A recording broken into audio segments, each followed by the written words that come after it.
For days, Trump has exited court left and then got right into it, slamming the judge, the court, the prosecutors, the witnesses, the jury, even the air conditioning inside the courtroom. Eventually, Judge Juan Merchan reprimanded the former president and 2024 presidential candidate, but that failed to stop him. So this week, Donald Trump was fined $9,000 for repeated breaches of Judge Merchan's gag order. And there have been hints that if he was to continue, then those fines would increase and potentially could lead to incarceration. The National Enquirer magazine has always, and probably will always be, the tabloidiest tabloid that ever tabloided. Founded in 1926, the splashy, trashy American publication has, in its history, actually published some amazing journalism. The paper was praised for playing a pivotal role in the capture of the killer of Bill Cosby's son, Ennis. Their coverage of the O.J. Simpson murder trial made it the Bible of the case, and their expose of former presidential candidate John Edwards and his extramarital affair almost won them a Pulitzer Prize. But those diamonds glistened amongst some of the roughest and raunchiest copy to ever grace a supermarket aisle. A lot of it completely made up. Fake news became not something to hide from for the National Enquirer, but something to sell on. And one of their biggest sellers has always, and probably always will be, Donald Trump. The mag and the Don seem made for each other. In fact, in a way, they did make each other. A symbiotic pairing of power and wealth, celebrity and gossip. For instance, in 1993, Trump invited Enquirer writer Linda Stasi into the room where his then wife Marla Maples had just given birth. When the new mum shooed a photographer away, Trump followed them, holding a blanket, and told them to take the pic and pretend there was a baby in his arms. That picture was never published. 2 decades on, the tabloid was still, allegedly, not running some stories about Donald Trump. But this time, they had paid big bucks for them, in order not to run them, a practice known as catch and kill. This month, Donald J. Trump became the first president, present or former, to face a criminal trial in the United States. And the allegation is that he and his minions, along with the National Enquirer, orchestrated a criminal scheme to corrupt the 2016 election. A scheme involving a porn star, a publisher called Pecker, and an Australian sports reporter turned gossip king. Joining us to break down the case of the people of the state of New York against Donald J. Trump is Associate Professor David Smith from the United States Study Centre at the University of Sydney. David, thank you so much for joining us on Caught in the Act this week. My pleasure. Now, unprecedented is a word that's been used a lot to describe American politics in the last few years, but the last few days or so, truly have been. I mean, the 45th President of the United States is sitting in a court every day fighting 34 counts of falsifying business records. What have you made of it so far? It certainly is completely unprecedented, not just that he's a former president, but that he is a current presidential candidate. And if the polls are to be believed, he's got a better than even chance of winning the presidency. So we've never seen this happening in a presidential campaign before, where one of the candidates is sitting in a courtroom listening to these criminal proceedings against him. It's certainly very dramatic. Under New York law, this case can't be televised, so that maybe reduces the drama a bit, and it means we're all relying on court reporting. From everything that we've heard, Trump is a very placid figure in the courtroom, which is not something that we're used to. He sits there pretty quietly. He looks very bored. But as soon as he gets out of the courtroom, he is his typical self. He is holding these impromptu press conferences, railing against the prosecutors. He's been ordered not to rail against the judge or the court staff, but he is denouncing all of this as this very political process. He claims that it's the Biden administration going after him. He, in many ways, is turning this into a campaign event because while he's required to be in court, he can't go and do all the campaigning that he would normally do. So I think that we should look at this as very much part of the 2024 election campaign, even if that's not what was intended by the prosecutors. Yeah. I mean, placid is a word. I mean, there's been eyewitness accounts, we say, of Mr. Trump actually falling asleep in court. And in his own inimitable style, even this morning, he's put something out on his own Truth Social saying, no, I'm not asleep. I'm just resting my beautiful blue eyes so I can listen intently to what's been said about me and the allegations put before me. I mean, only Donald Trump could turn asleep in court into look how brilliant and intensely focused I am. Yes, absolutely. And he always does this act of anything that could make him look bad is actually not just a positive, but proof of his singular genius.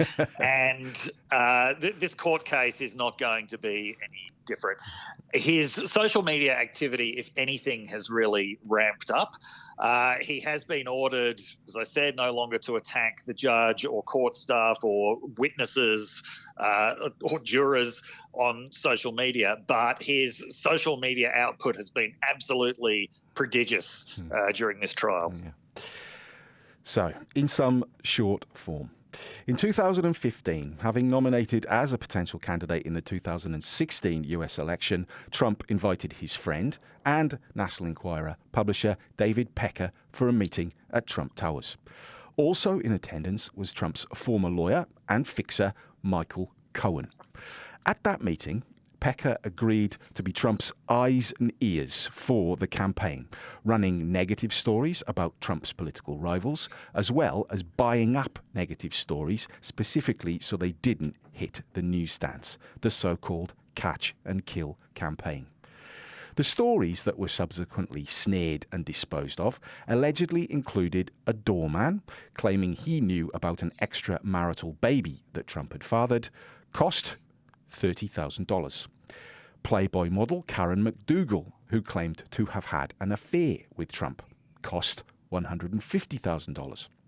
And Stormy Daniels, real name Stephanie Clifford, a pneumatic adult film actress who was willing to go on record and entered some detail about her liaison with Trump in 2006, cost $130,000.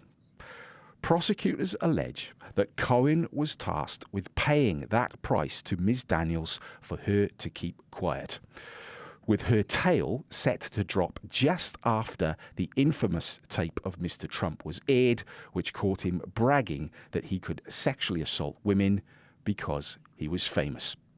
And when you're a star, they let you do it. You can do anything. Whatever you want. Grab them by the pussy.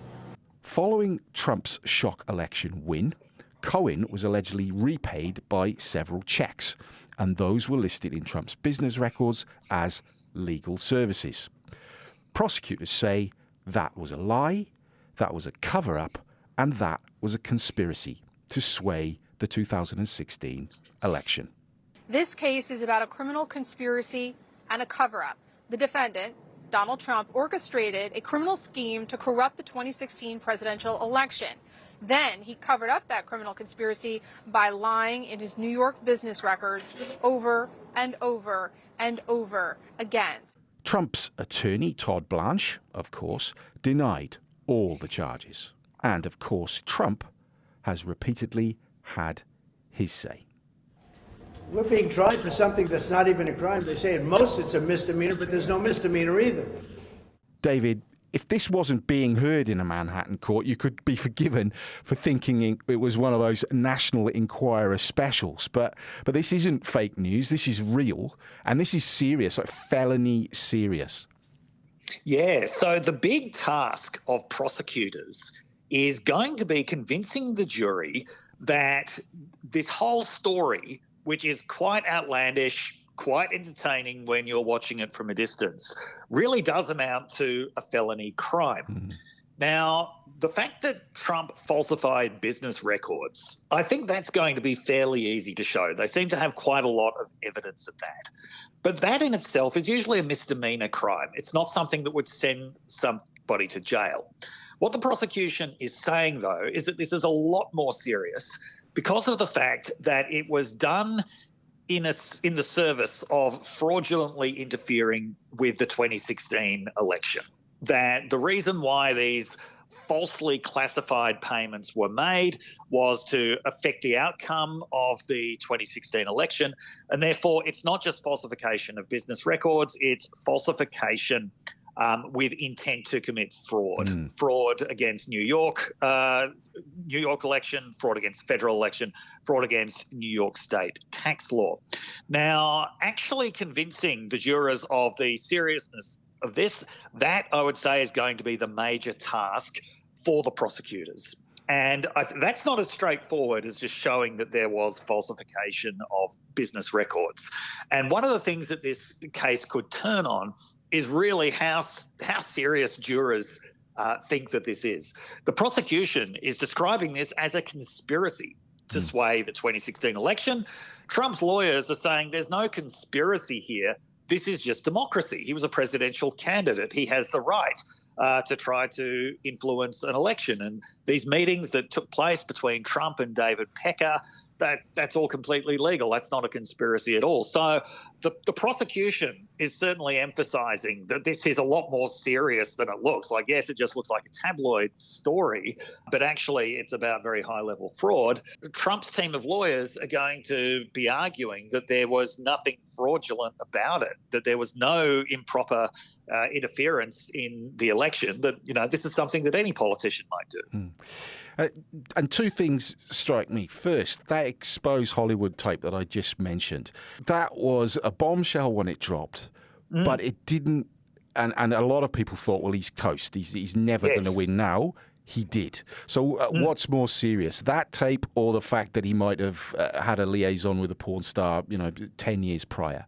And two things, the second thing is the base that Donald Trump appeals to. It appears to me that if that Stormy Daniels story had come out, he might have used that to show how virile I am, how attractive I am. I mean, look at the women that I've had in my past. I mean, wouldn't you want to be a president like that or have a president like that?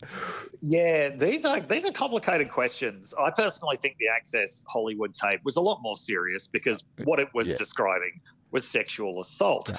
But we have to remember that at the time, Trump was really going after the evangelical Christian vote in the United States. Now, in 2024, that vote is so solidly behind him that it's hard to even remember a time that it wasn't. But back in the second half of 2016, there were a lot of conservative Christians who were really not sure about Trump at all.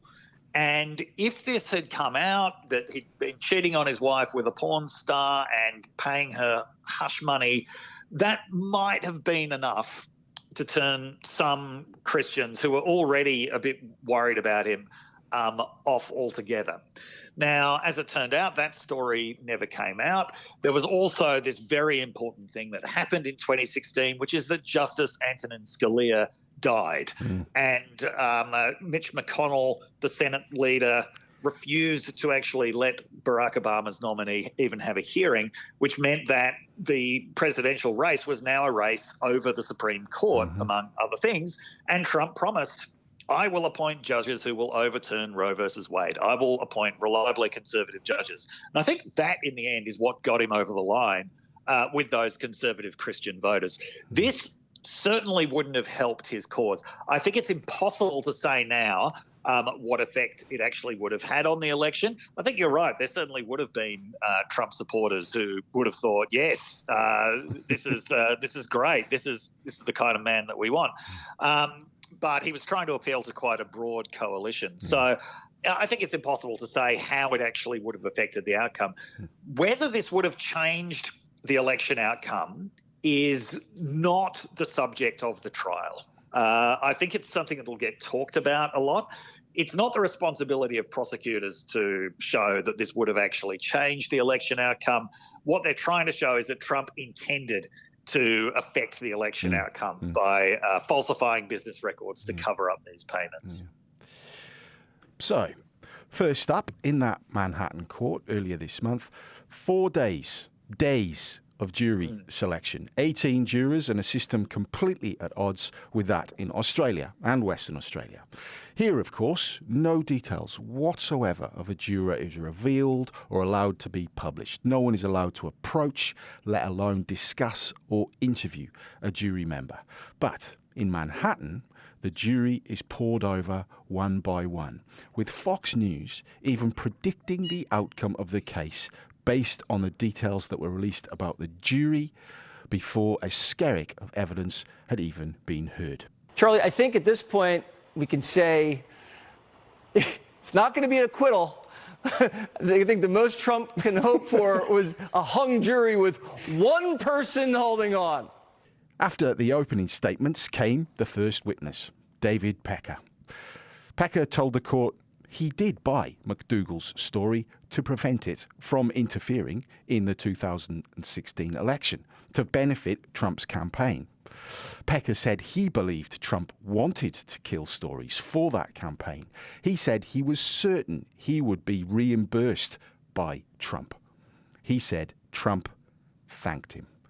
And he actually said he refused to pay directly for the Stormy Daniels story because involvement with a porn star would be, and get this, a moral stain on the magazine.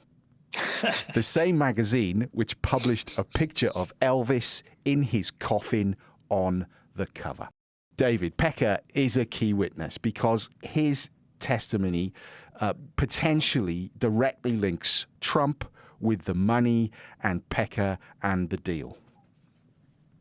Yes. So his testimony has been used from the outset by the prosecution to say that this was a concerted effort to influence the election, that Trump met with Pecker and with Michael Cohen, and that this is what they were discussing. So they're really trying to prove that intent, that this is what it was all about. So Pecker, as a witness, he's certainly very close to Trump during this period. He has a lot more insider knowledge than just about any witness that you could produce. But I suppose for the prosecution, the problem with him as a witness is that he's a publisher of tabloid sleaze. As you said, a lot of the stories that he published were completely made up. So maybe he's not the most credible witness. And it has really been flagged by the defence that one of their main strategies is going to be to go after the credibility of those witnesses. So I suppose we'll see how credible the jury thinks that David Pecker actually is as a witness. Yeah. And it struck me, it is somewhat ironic that a man who's basically made his name and his brand on the art of the deal is claiming complete ignorance over this deal, which other witnesses swear blind was done in his name. Yeah, this deal certainly sounds like a deal that Trump would have made and been personally involved with. He's got a long history of being very directly involved in his own image management. He would famously call up tabloids under the pseudonym of John Barron to plant stories in there about himself. So to me, it personally strains credibility to think that he wouldn't have had anything to do with it. His lawyers argue he was the president of a company. This is not the sort of thing that a president of a company deals with. But we have to remember Trump is no ordinary president of a company. He has a lot more direct control over that company, which he 100% owns, than than your average corporate president has. I love that story about Trump impersonating, some minion hack that was spruiking sort of stories about him. The name John Barron, and as you know, most Trump watchers will know, that is actually the name of his youngest son as well, Barron. So it does strike me that word sort of appeals to maybe Trump's feudal feudal side that he sees himself as some overlord sitting over everyone rather than a democratically elected nomination, candidate. That's right. His word choices are always so revealing. More witnesses have followed Mr. Pecker. Trump's longtime assistant, Rona Graff, has said she had a recollection of seeing Ms. Daniels at Trump Tower sometime before the 2016 election. Trump's lawyers said that was for a potential audition for The Apprentice. Private banker Gary Farrow has described the financial shenanigans related to the alleged catch-and-kill scheme. And Keith Davidson, the attorney for both Stormy Daniels and Karen McDougal, has been grilled about his recollections and texts he shared with the then editor of the National Enquirer, a man called Dylan Howard. Keen Australian media watchers may remember Mr. Howard as the reporter that in 2008 was accused of playing dirty pool over a story about the medical records of AFL players. He broadcast confidential details of 2 unnamed players' drug use and subsequent counselling. Mr. Howard was cleared of theft, but dumped by his employer. So he eventually moved to America and rapidly moved up the celebrity publication food chain. By 2016, he was the editor in charge of the National Enquirer, and as such, has found himself at the heart of this alleged conspiracy. David, in terms of this story, this case, and Mr. Trump, what's Dylan Howard alleged to have done?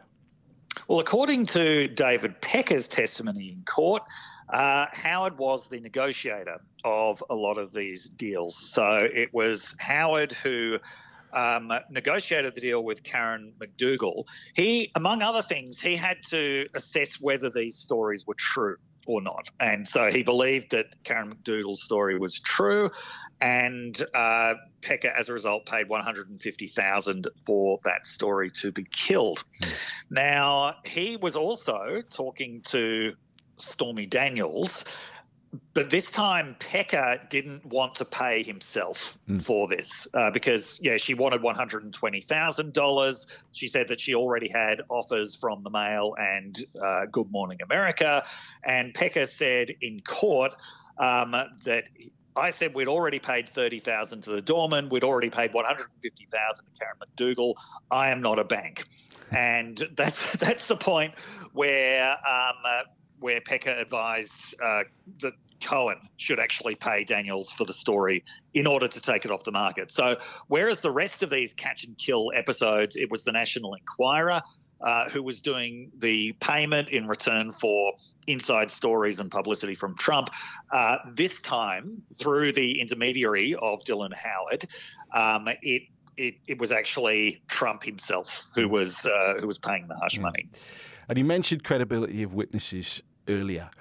Howard's credibility, I understand or believe or would assume, is going to come under attack as well, because he was mentioned in a book by Ronan Farrow, who was a book entitled Catch and Kill. And Trump wasn't the only man that Mr. Howard was allegedly helping in this way. There was another person that employed such tactics. I think you might know his name, David, Harvey Weinstein. Yes, absolutely. That is one of the people that is absolutely linked to this, and I'm sure that Trump's lawyers are going to bring that up as much as possible in order to discredit Dylan Howard. Howard is also, I think, not going to be in the courtroom. He is in Australia and he has a medical condition, which means he's unable to go back to the United States. Just one interesting little detail that the prosecutors has brought up is Howard apparently said in a text message, at least if he wins, referring to Trump, I'll be pardoned for electoral fraud. Now, that's a big text for the prosecutors, because they're saying this is evidence that everybody who was involved knew that this amounted to electoral fraud. Just a bit of ironic Aussie humour, I would imagine, David, would be the way the other side might present that. Well, if they're capable of understanding that, yes. ironic Aussie humour. Yes, irony is a foreign concept across the pond. So, the trial is slated to continue inside for weeks. But just as scandalous as what's been happening inside is what Trump has been saying outside every day. For days, Trump has exited court left and then got right into it, slamming the judge, the court, the prosecutors, the witnesses, the jury, even the air conditioning inside the courtroom. Eventually, Judge Juan Merchan reprimanded the former president and 2024 presidential candidate, but that failed to stop him. So this week, Donald Trump was fined $9,000 for repeated breaches of Judge Merchan's gag order. Some breaking in the Trump hush money trial. Moments ago, Judge Juan Merchan ruled Donald Trump violated his gag order 9 times. Trump fined $1,000 per violation. And there have been hints that if he was to continue, then those fines would increase and potentially could lead to incarceration. David, again, an extraordinary state of affairs, which I have to say we probably, well, almost certainly wouldn't see in Australia. What is Trump trying to do here? Influence jurors? What is he playing to his base? Getting himself locked up to play the martyr? I mean, can he just not help himself or stop himself? I think he is really playing to his base here, remembering that this is effectively part of the 2024 election campaign. And yes, he loves to play the martyr, but he's actually doing it in the knowledge that he's not going to get locked up. So he can basically challenge the judge to lock him up. But the logistical, legal and political problems involved in locking him up means it's probably never going to happen because Trump, under US law, as a former president, has to have a pretty large Secret Service detail with him all the time. And that means that putting him in a jail as opposed to a prison, so jail is where you go for contempt of court, would be logistically impossible. There's even been speculation that if he was ever convicted of anything really serious, even prison would probably be impossible. And in other countries where former heads of state have gone to prison, it's usually been some form of home arrest. So he can probably tell his base that he is effectively risking getting locked up for his freedom of speech, securing the knowledge that it is not actually going to happen. And these fines that are being levied on Trump, they're not going to mean very much either. As it happens, a lot of his political fundraising at the moment is effectively paying his legal fees. Part of this is also that Trump just loves to push boundaries as far as he possibly can to show that nobody can ever control him. And even though he has been a little bit more restrained since these gag orders came into place, I think that this is partly about showing that just nothing at all can restrain him, which is something that his base absolutely loves.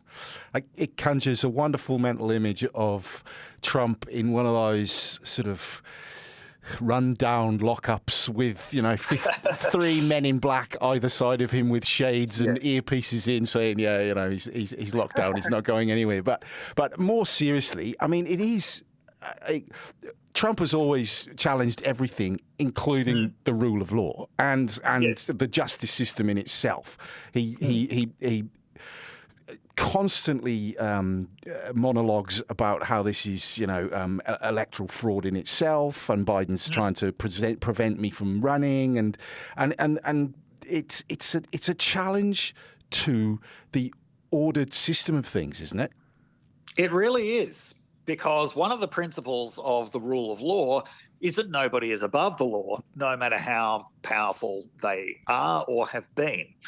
And the fact that it is pretty much logistically and politically impossible to subject Trump to the same kind of punishment as you would subject anybody else who is in contempt of court, that is a real problem. And remember, bearing in mind, even other very rich and powerful people have gone to jail for doing the kinds of things that Trump is doing at the moment. Sam Bankman-Fried, the crypto billionaire, or fair to say former crypto billionaire now, he went to jail for saying something that was construed as intimidating a witness. So this is really demonstrating that Trump is, in some sense, above the law, which is a big problem for the rule of law. But the other thing that we always have to keep in mind is that this is always going to be about more than the rule of law. This is going to be about politics. And this is someone who is seen as the political leader of half of the country. If we look to the experiences of other countries which have experienced tremendous political conflict and where crimes have been committed in the name of politics or under cover of politics, we sometimes see that in those societies they opt not to prosecute in order to maintain some kind of social peace or political peace. And certainly there would be some who argue that prosecuting Trump is a very dangerous thing, even if there is a good legal case for it, because of the fact that it just further inflames political divisions, and it raises the stakes of political divisions as well.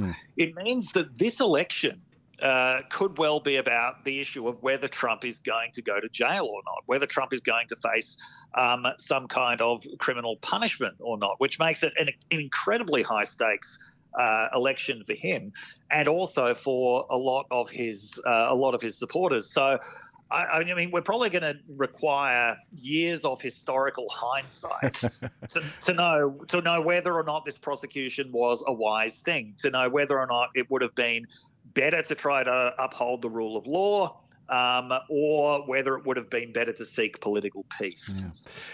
And the scary extrapolation that I've noted, excuse me, the scary extrapolation that I've noted Trump talking about is his suggestion of presidential immunity. Now, if he was to run on that and get an elected mandate on that, I mean, talk about the changing face of politics in America. I mean, it wouldn't be a democracy anymore, would it? If a president is granted immunity, so he can just do what he wants.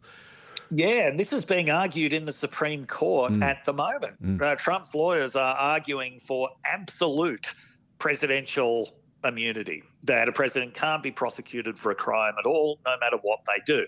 It's unlikely that the Supreme Court is going to accept that wholesale. But some justices in the Supreme Court, judged by what they have said in response to this, some of them do seem to accept an argument that if a president is doing something as part of their constitutional duty, then they should be immune from prosecution. And some judges have seemed to be sympathetic to the arguments made by Trump's lawyers that unless you have presidential immunity, then no president will be safe from some, vengeful political prosecution afterwards. They won't be able to do anything as president. I would say in response to that, though, we've only ever had this problem with Trump. This is the first time that this has actually come up. And another argument that some Supreme Court justices are making, which is pretty interesting in this context, is that, well, if you give a president immunity, then they're much more likely to just peacefully step aside when they lose. Now, once again, this is a problem that's only ever come up with Trump. So this does look a lot like justices really considering new interpretations of the law that are just based around the experience of Trump. And it certainly, I don't know if it would mean that, I don't think it would mean the US would cease to be a democracy, but it would expand the reach of presidential power in really unprecedented ways. And so, as they say in the classic, the trial continues. And how?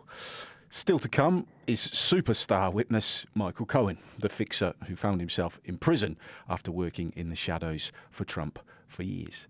And of course, Stormy Daniels' testimony. One can only imagine what she will be asked and how she will answer. David, In 2022, you helped publish a chapter in a book about the changing face of investigative journalism. It was called From Watergate to Trump World, The Declining Power of Scandals. The main thrust of that chapter, as I understand it, is sort of Richard Nixon, through Watergate, was forced to resign and political renewal ensued. Trump has survived his various scandal and, pretty much chaos has ensued. And you just mentioned it then that the political division that has come from Trump in his embodiment and then Trump and his prosecutions, it seems to have just hardened both sides, crystallized both sides in what could become, quite a concerning way. It really has.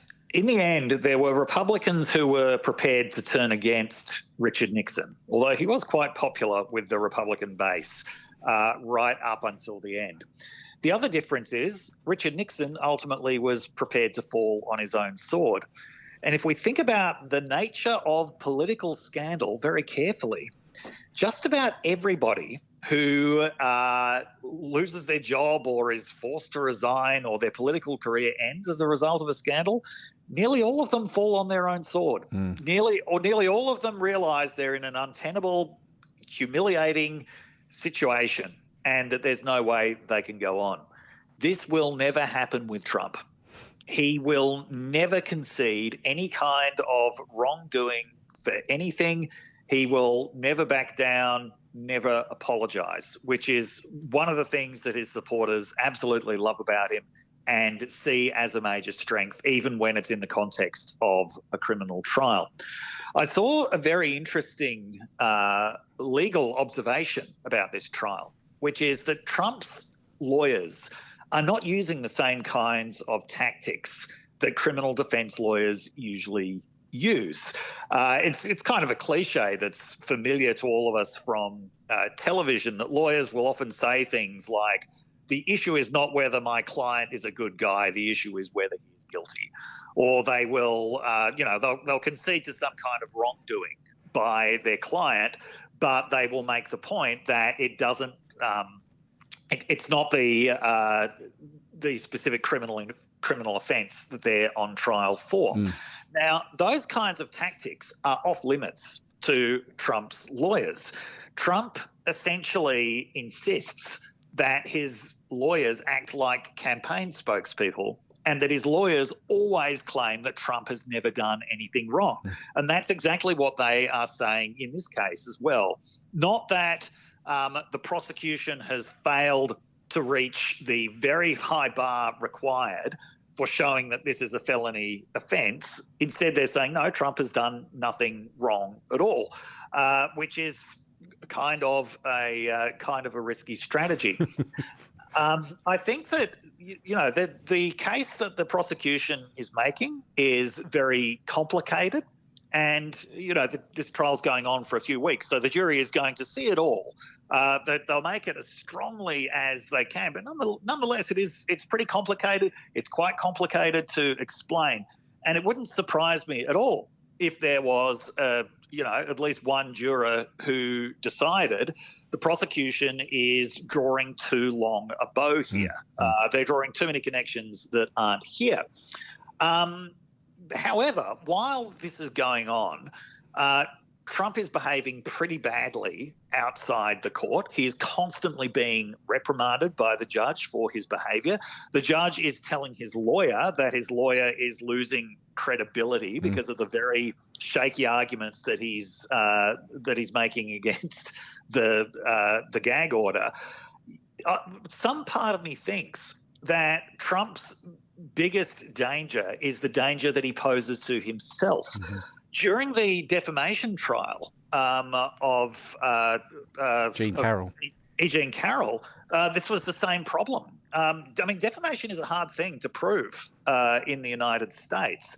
And, some observers say it may have been Trump's own behaviour that actually did him in this trial. So the fact that his whole political persona is that he never concedes anything. He won't concede an election loss. He won't concede any wrongdoing. There is no possibility he's ever going to back down or fall on his sword. That could actually negatively affect the ability of his own lawyers to conduct an effective defence here. Yeah. Lawyers get paid very well, but you could not pay me enough money in the world to represent DJ Trump.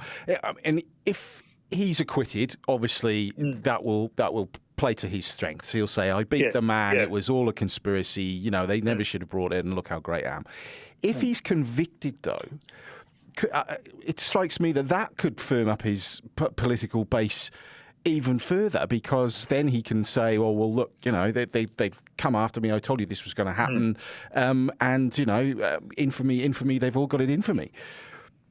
Yeah, everything that he does seems to firm up his position with his base, and this undoubtedly would.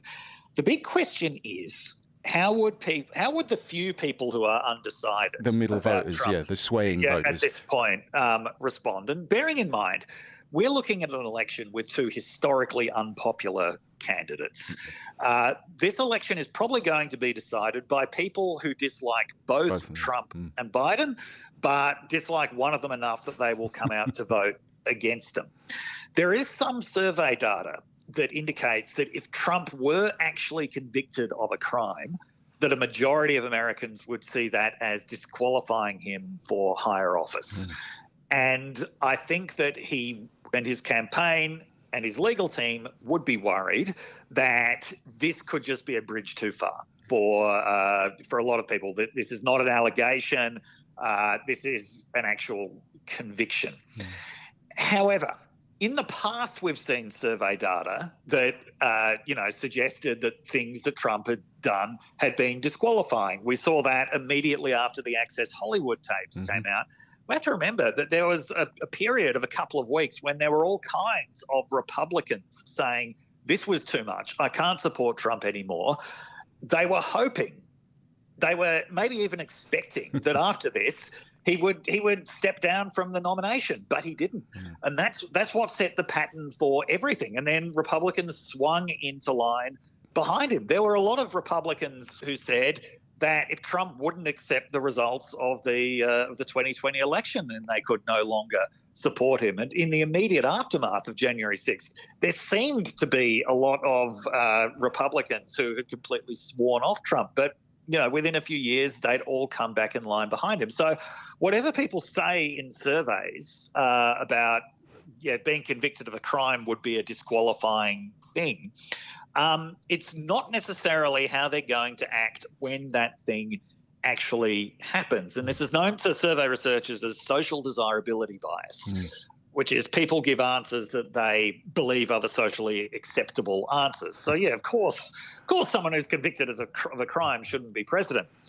We also have to remember that a lot of people who would have told survey researchers if someone's convicted of a crime, they shouldn't be president, would be people who are fully expecting that Trump will never be convicted of a crime and that Joe Biden or Hillary Clinton might be convicted of a crime at some point in the future. So it's very, very hard to tell how this is going to play out if he actually gets convicted. And as I say, I think it's completely up in the air whether he'll get convicted or not. I could see it going either way. And of course, this isn't the only indictment Trump faces, but it is highly likely to be the only one he faces before the November election. Briefly talk us through the other allegations that he's facing. Sure. So the most serious one is the case that is being mounted by federal prosecutor Jack Smith about Trump's involvement in January 6th. And this is really saying that Trump was involved in a conspiracy to overturn the election. It's by far the most serious one. Now, that now looks very unlikely to happen before the November election because Trump's lawyers have made this argument about immunity, which the Supreme Court agreed to hear, which that delayed it for a few more months. From what we're seeing, the Supreme Court looks most likely to, first of all, send that back down to the lower court that it came from, and they'll have to deliberate again. So it's most observers are now saying that looks unlikely to happen before the November election. And that one, because it's a federal case, that would mean that if Trump actually won the election, he would just be able to order the Department of Justice to drop that altogether. So this is another thing that really raises the stakes of that election. Another one that he could conceivably face this year, but also looks unlikely, is the Florida documents case. So this is the fact that he took classified documents to Mar-a-Lago and was storing them in a not very secure environment there. So this has been presided over by Justice Eileen Cannon, who was one of Trump's appointees. And she has she's been subjected by Trump's lawyers to all of these tactics to try to delay the election, a lot of claims and counterclaims about evidence. And so far, I wouldn't say she's necessarily dragging her feet, but this is dragging a lot. And it does look like this one probably is also not going to happen before the November election. The one that would possibly be the most consequential if Trump were convicted is the Georgia racketeering case, which is alleging this conspiracy with 18 co-conspirators to overturn the election in Georgia, that's being prosecuted under laws that are usually used for criminal gang leaders. And that would be a very serious one because of the penalties involved, because of the fact that it is a state level offence that we're talking about. So it's not something that could be cancelled by Trump or overturned in any way, even if he becomes president. But that one could actually be years away from happening because it is so big and it is so complicated. It's been further complicated by the fact that the lawyer of another defendant alleged that the prosecutor who's involved, Fannie Willis, was in an improper relationship with another prosecutor that tainted the case. And even though she seems to have survived that, it's added layers of complication and delay. So it does look like this is going to be the only trial that Trump actually faces before November. There is a possibility that the Florida documents case could happen, but we don't really know when or under what circumstances. So for the time being, this is the trial. And I mean, very finally, it seems incredible to me that you can just lay out those three other cases he's facing, other than the one involving a porn star on the National Enquirer, and he can still be the overwhelmingly sort of dominant candidate on one side of American politics and very possibly the leader of the free world come the end of this year. Yes, absolutely. And I mean, there was a time immediately after the 2022 election where it looked like Trump might have been fatally wounded. A lot of Republicans were blaming the results of the 2022 election on him and these unelectable candidates that he backed, and the fact that he was always saying that the election was stolen. It looked like there were some other strong Republican candidates in the field. But then this remarkable thing happened, which was that Republicans began to fall into line behind him again. And this case was the first of these criminal cases that was announced. And if anything, this one really had a galvanizing effect. You could see it in the opinion polls, the way that Republicans really started to get behind Trump again after this case was announced. So this case, yes, it could be the one that gets him convicted. It could also go down in history as the one that got him elected. Associate Professor David Smith, fascinating conversation this morning. Thanks so much for joining us on Caught in the Act again this week. My pleasure. And thanks to all the listeners for joining us again. Please don't hesitate to get in touch with us by writing to caughtintheact@wanews.com.au. And don't forget to like and subscribe and tell anyone you know how good we are. And remember, if you want to know what's going on in court, don't get caught short. Get caught in the act instead. See you next week.